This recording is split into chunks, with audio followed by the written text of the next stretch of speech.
This is an excerpt from a book concerning violence, national liberation, national renaissance, the restoration of nationhood to the people, commonwealth, whatever may be the headings used or the new formulas introduced. Decolonization is always a violent phenomenon.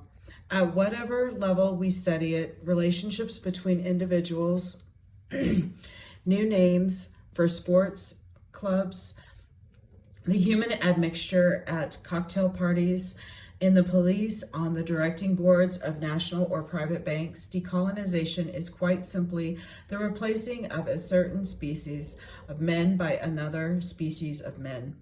Without any period of transition, there is a total, complete, and absolute substitution. It is true that we could equally well stress the rise of a new nation, the setting up of a new state, its diplomatic relations, and its economic and political trends, but we have precisely chosen to speak of that kind of tabula rasa which characterizes at the outset all decolonization.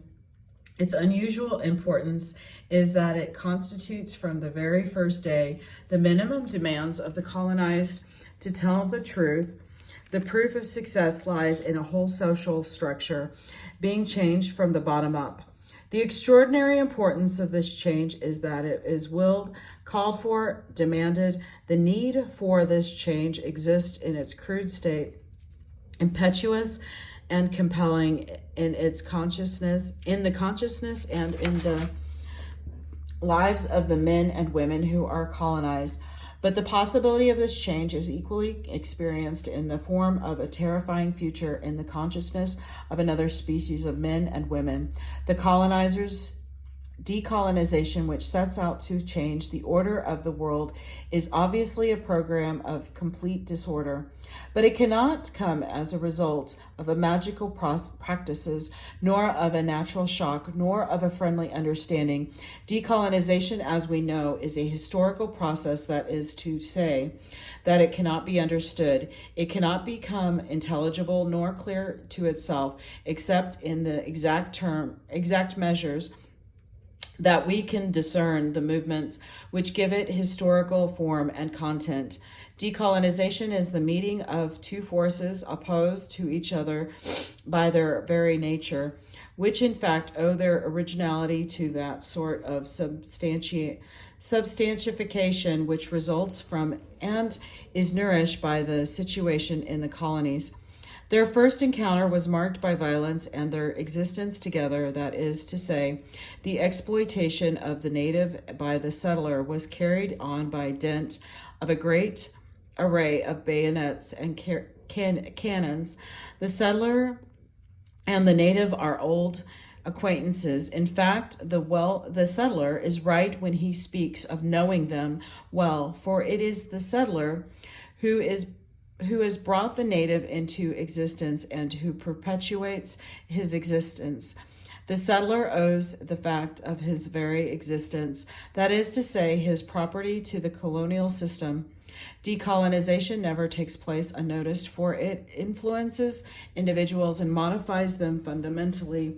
It transforms spectators crushed with their inessentially into privileged actors with the grandiose glare of history's floodlights upon them.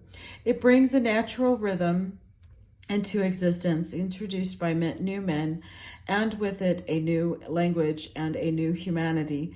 Decolonization is the very veritable creation of new men. But this creation owes nothing of its legitimacy to any supernatural power. The thing which has been colonized becomes man during the same process by which it frees itself. In decolonization, there is therefore the need of a complete calling in question of the colonial situation if we wish to describe it precisely. We might find it in the well-known words that last shall be first and the first last. Decolonization is the putting into practice of this sentence. That is why, if we try to describe it, all decolonization is successful. The naked truth of decolonization evokes us the searing bullets and bloodstained knives which emanate from it. For if the last shall be first, this will only come to pass after a murderous and decisive struggle between the two protagonists that affirmed intention to place that last at the head of things and to make them climb at a pace too quickly, some say. The well-known steps which characterize an organized society can only triumph if we use all means to turn the scale, including, of course, that of violence. You do not need any society, however primitive it may be upside down, with such a program if you have not decided from the very beginning, that is to say, from the actual formulation of that program, to overcome all the obstacles that you will come across in so doing.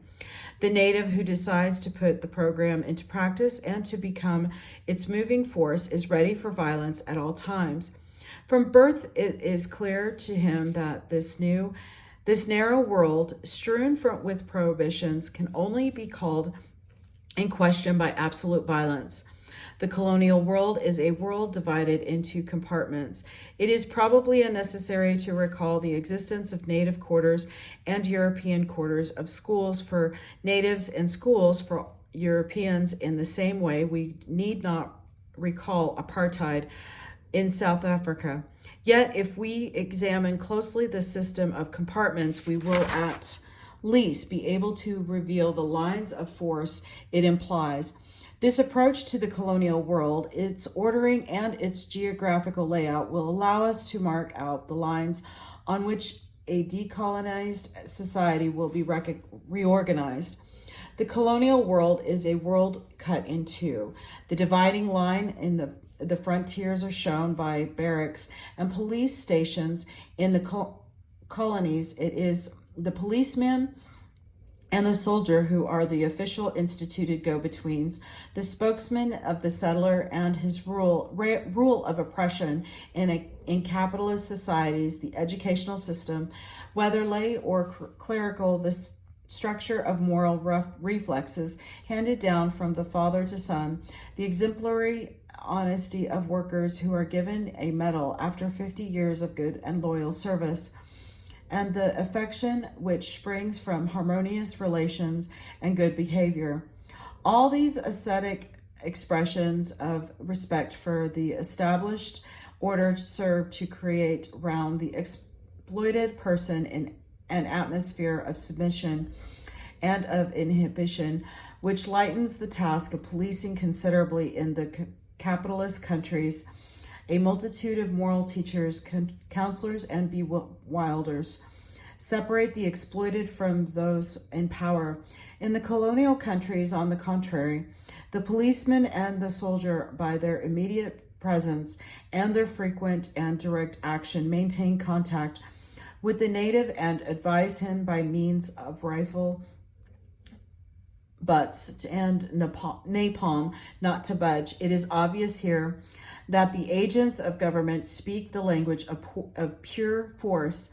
The intermediary does not lighten the oppression nor seek to hide the domination. He shows them up and puts them into practice with the clear conscience of an upholder of the peace, yet he is the bringer of violence into the home and into the mind of the native. The zone where the natives live is not complementary to the zone inhabited by the settlers. The two zones are opposed, but not in the service of a higher unity. Obedient to the rules of pure Aristotelian logic, they both follow the principle of reciprocal exclusivity. No consolation is possible for of the two terms, one is superfluous. The settler's town is a strong-built town, all made of stone and steel. It is a brightly lit town. The streets are covered with asphalt, and the garbage cans swallow all the leavings, unseen, unknown, and hardly thought about. The settler's feet are never visible, except perhaps in the sea. But there you're never close enough to see them. His feet are protected by strong shoes, although the streets of his town are clean and even, with no holes or stones. The settler's town is a well-fed town, an easy-going town. Its belly is always full of good things. The settler's town is a town of white people, of foreigners, the town belonging to the colonized people, or at least the native town. The Negro village, the Medina, the reservation is a place of ill fame, peopled by men of evil repute. They are born there. It matters little where or how they die there. It matters not where nor how. It is a world without spaciousness. Men live there on top of each other, and their huts are built one on top of the other. The native town is a hungry town, starved of bread, of meat, of shoes, of coal, of light. The native town is a crouching village, a town of it on its knees, a town wallowing in the mire. It is a town of niggers and dirty Arabs. The look that the native turns on the settler's town is a look of lust, a look of envy. It expresses his dream of possession. All manners of possession, to sit at the settler's table, to sleep in the settler's bed with his wife, if possible. The colonized man is an envious man, and this is the settler knows very well. When their glances meet, he ascertains bitterly, always on the defensive, they want to take our place. It is true, for there is no native who does not dream, at least once a day, of setting himself up in the settler's place. The world divided into compartments, this world cut into, is inhabited by two different species. The originality of the colonial context is that economic reality, inequality, and the immense difference of ways of life never come to mask the human realities. When you examine at close quarters the colonial context, it is evident that what parcels out the world is to begin with the fact of belonging to or not belonging to a given race, a given species. In the colonies, the economic substructure is also superstructure. The cause is the consequence. You are rich because you are white. You are white because you are rich. This is why Marxist analysis should always be slightly stretched every time we have to do with the colonial problem. Everything up to and including the very nature of pre-capitalist society, so well explained by Marx, must here be thought out again. The serf is in essence different from the knight, but a reference to divine right is necessary to legitimize the statutory difference. In the colonies, the foreigner coming from another country imposed his rule by means of guns and machines. In defiance of his successful transplantation, in spite of his appropriation, the settler still remains a foreigner.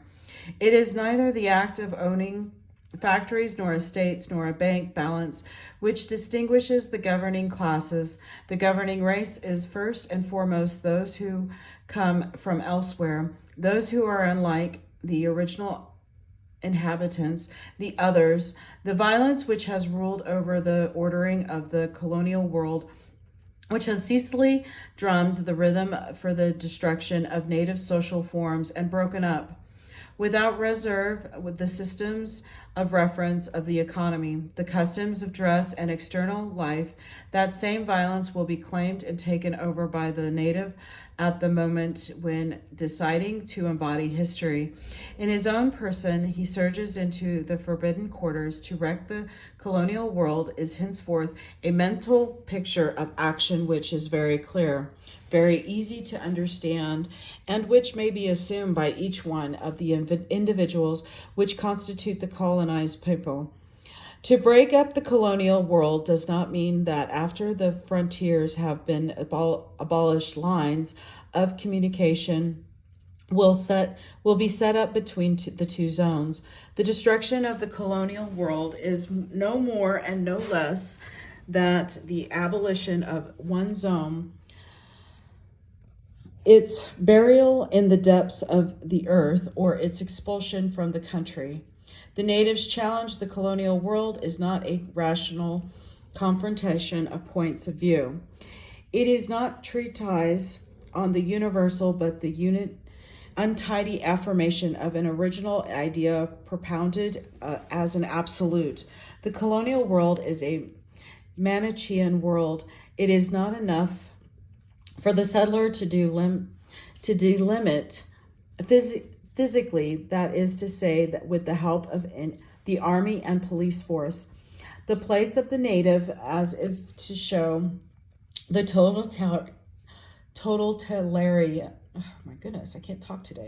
character of a colonial exploitation. The settler paints the native as a sort of quintessence of evil. Native society is not simply described as a society lacking in values. It is not enough for the colonist to affirm that these values have disappeared from, or still better, never existed in, the colonial world. The native is declared insensible to ethics. He represents not only the absence of values, but also the negation of values. He is, let us dare to admit, the enemies of values, and in this sense, he is the absolute evil. He is the corrosive element, destroying all that comes near him. He is the deforming element, disfiguring all that has to do with beauty or mortality.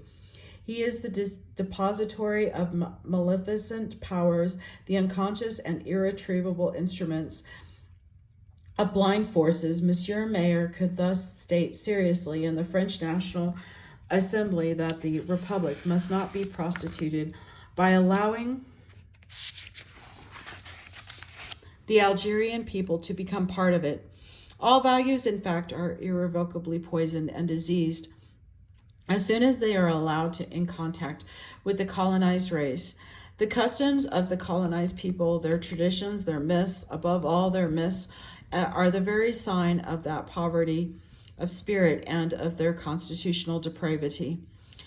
That is why we must put the DDT, which destroys parasites, the bearers of disease, on the same level as the Christian religion, which wages war on embryonic heresies and instincts, and on evil as yet unborn. The recession of yellow fever and the advance of the evangelization form part of the same balance sheet. But the triumphant commonques from the missions are in fact a source of information concerning the implantation of foreign influences in the core of the colonized people. I speak of the Christian religion, and no one need be astonished. The church in the colonies is the white people's church, the foreigner's church. She does not call the native to God's ways, but to the ways of the white man, of the master, of the oppressor. And as we know in this matter, many are called, but few chosen. At times, this Manchesium goes to its logical conclusion and dehumanizes the native, or to speak plainly, it turns him into an animal. In fact, the terms the settler uses when he mentions the native are zoological terms. He speaks of the yellow man's reptilian motions, of the stink of the native quarter, of breeding swarms, of foulness, of spawn, of gesticulations. When the settlers seek to describe the native fully in exact terms, he constantly refers to the bestiary. The European rarely hits on a picturesque style, but the native who knows what is in mind of those settler guesses at once what he is thinking of. Those hordes of vital statistics, those hysterical masses, those faces bereft of all humanity, those disintended bodies which are like nothing on earth, that mob without beginning or end, those children who seem to belong to nobody, that laziness stretched out in the sun, that vegetative rhythm of life. All this forms part of the colonial vocabulary.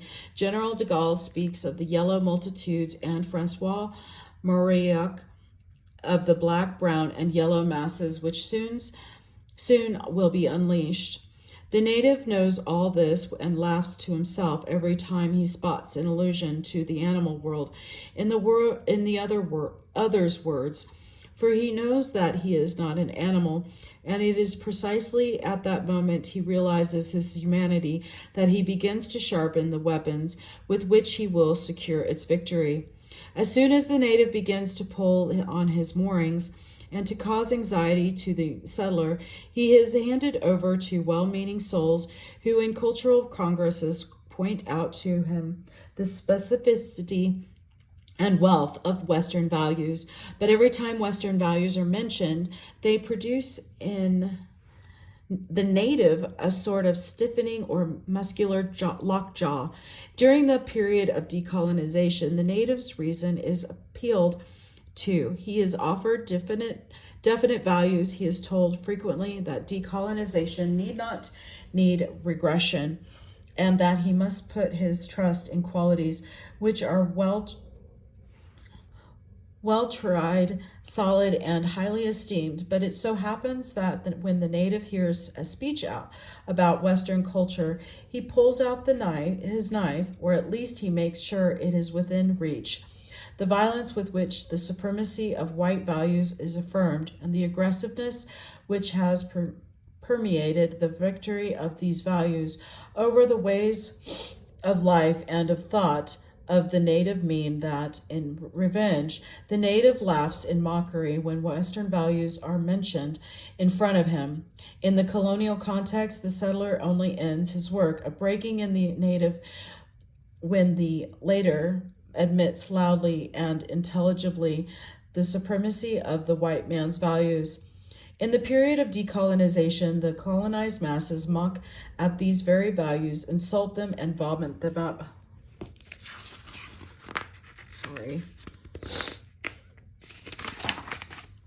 The phenomena is ordinarily masked because during the period of decolonization, certain colonized intellectuals have begun a dialogue with the bourgeoisie of the colonialist country. During this phase, the indigenous population is discerned only as an indistinct mass.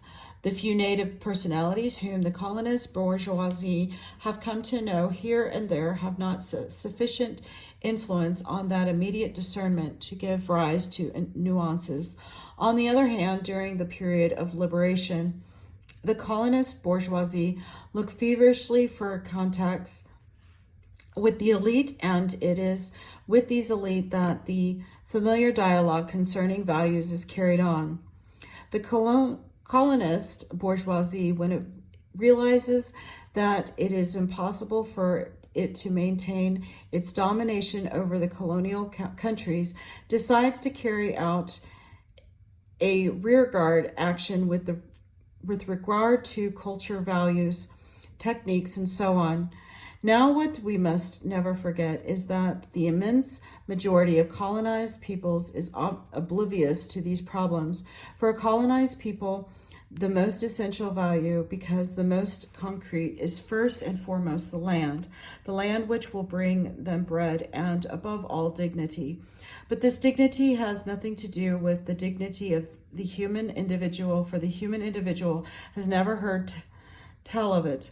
All that the native has seen in his country is that they can freely arrest him, beat him, starve him, and no professor of ethics, no priest has ever come to be beaten in his place, nor to share their bread with them.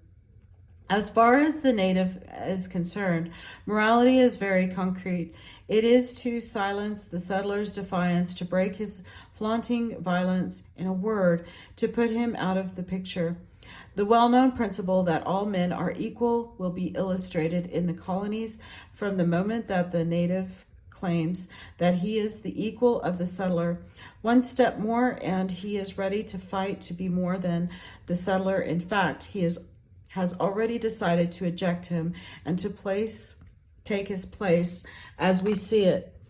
It is a whole material and moral universe which is breaking up. The intellectual who for his part has followed the colonialist with regard to the universe abstract will fight in order that the settler and the native may live together in peace in a new world.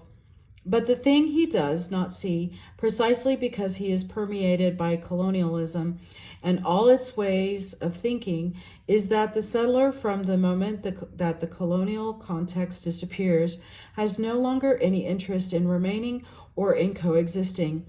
It is not by chance that, even before any negotiation between the Algerian and French governments has taken place, the European minority, which calls itself liberal, has already made its position clear. It demands nothing more nor less than twofold citizenship by setting themselves apart in an abstract manner. The liberals try to force the settler into taking a very concrete jump into the unknown. Let us admit it. The settler knows perfectly well that no phraseology can be substitute for reality. Thus the native discovers that his life, his breath, his beating heart are the same as those of the settler. He finds out that the settler's skin is not of any more value than a native's skin. And it must be said that this discovery shakes the world in a very necessary manner. All the new revolutionary assurance of the native stems from it, for it, if in fact my life is worth as much as the settler's, his glance no longer shrivels me up, nor freezes me, and his voice no longer turns me into stone. I am no longer on the tenterhooks in his presence. In fact, I don't give a damn for him. Not only does his presence no longer trouble me, but I am already preparing such efficient ambitions for him that soon there will be no way out but that of flight. We have said that the colonial context is characterized by the dichotomy which it imposes upon the whole people. Decolonization unifies that the people by the radical decision to remove from its heterogeneity and by unifying it on a national, sometimes a racial basis. We know the fierce words of the Senegalese patriots referring to the maneuvers of their president, Senghor. We have demanded that the higher posts should be given to Africans, and now Senghor is Africanizing the Europeans. That is to say, that the native can see clearly and immediately if decolonization has come to pass or not, for his minimum demands are simply that the last shall be first. But the native intellectual brings variance to this petition, and in fact he seems to have good reasons. Higher civil servants, technicians, specialists, all seem to be needed.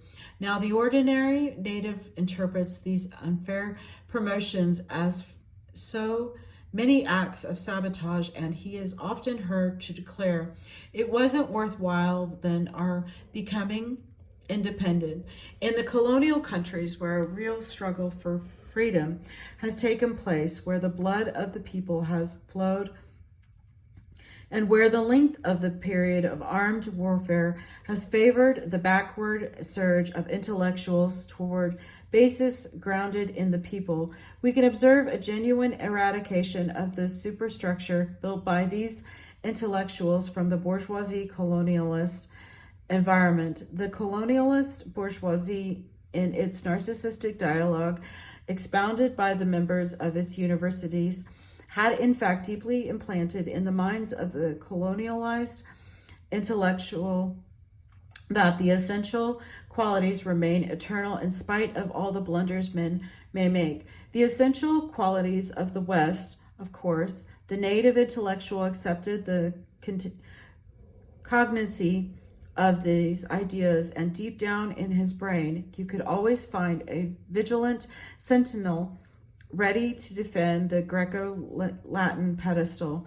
Now it is so happens that during the struggles for liberation, at the moment that the native intellectual comes into touch again with this people, this artificial centennial is turned into dust. All the Mediterranean values, the triumph of the human individual, of clarity and of beauty, becomes lifeless, colorless knickknacks.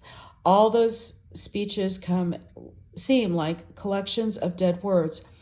Those values which seem to uplift the soul are revealed as worthless simply because they have nothing to do with the concrete conflict in which the people is engaged.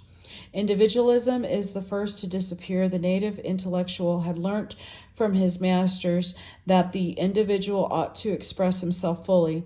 The colonialist bourgeoisie had hammered into the native's mind the idea of a society of individuals where each person shuts himself up in his own subjectivity and whose only wealth is individual thought. Now the native who has opportunity to return to the people during the struggle for freedom will discover the falseness of his theory. For the very forms of organization of the struggle will suggest to him a different vocabulary. Brother, sister, friend, though these are words outlawed by the colonialist bourgeoisie, because for them my brother is my purse, my friend is part of my scheme for getting on. The native intellectual takes part in a sort of auto-da-fe in the destruction of all his idols, egoism, recrimination that springs from pride, and the childish stupidity of those who always want to have the last word. Such a colonized intellectual dusted over by colonial culture will in the same way discover the substance of village assemblies, the cohesion of people's committees, and the extraordinary fruitfulness of local meetings and groupments. Henceforward, the interest of one will be the interest of all, for in concrete fact, everyone will be discovered that by the troops, everyone will be massacred, or everyone will be saved. The motto, look out for yourself, the atheist method of salvation, is in this context forbidden. Self-criticism has been much talked about of late, but that's the end of it. I don't know what happened to the last page. That's the end. All right. Sorry about that. Thank you.